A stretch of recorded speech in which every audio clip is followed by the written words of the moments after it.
All right, we're back here at the wr250r or X engine. In this case, this goes in an X.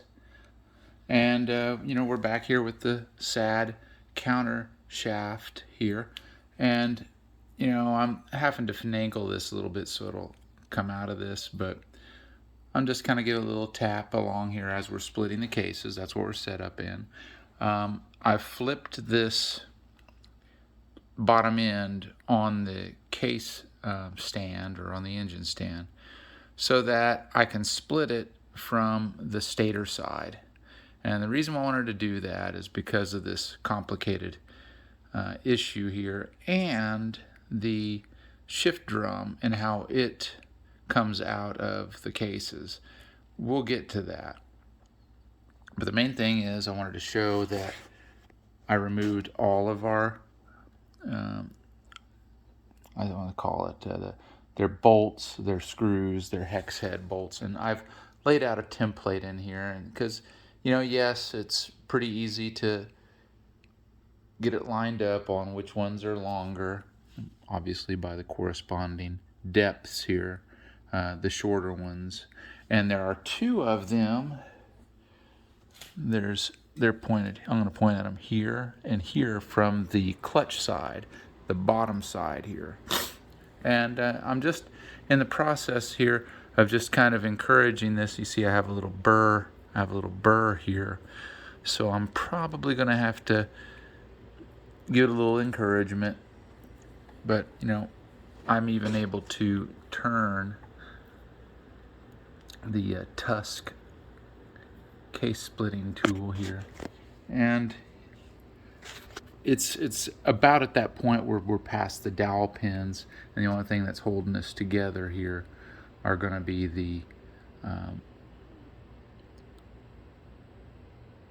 our hang up here, and we're going to have to be really careful getting the gears for the cam chain to get them to properly align, but by that point it's just going to be sliding right out. So I'm doing that. I'm not going to show that. I've not worked on one of these before, but a case split is a case split.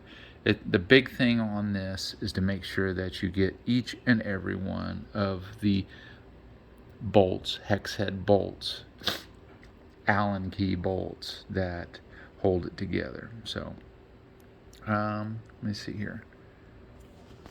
I think what I want to do here is I'm just going to rotate this just a little bit. I don't have my holder. Let me see, where's that at? It's sitting over here.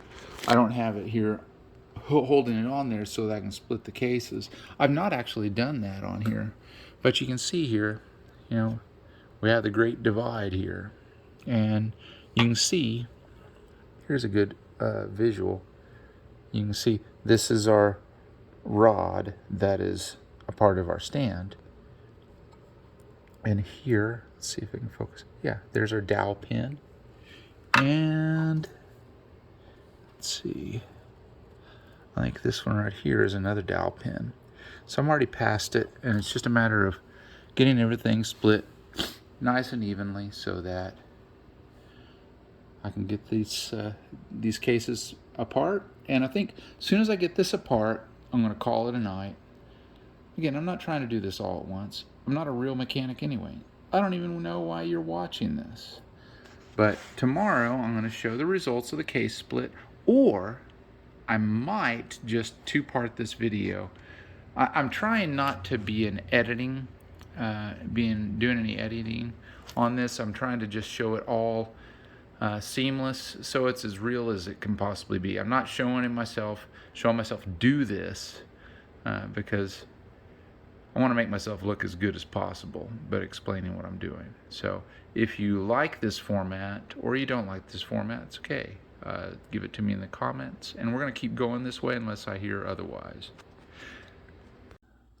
All right, here's part 2 of this video. I went ahead and got this case split, of course, and a couple things here. I was able to remove our countershaft here, and I took this out as an assembly, aside from the shift drum, which I was able to kind of finagle and get out of there. I've handled enough transmissions to understand what I'm working with here.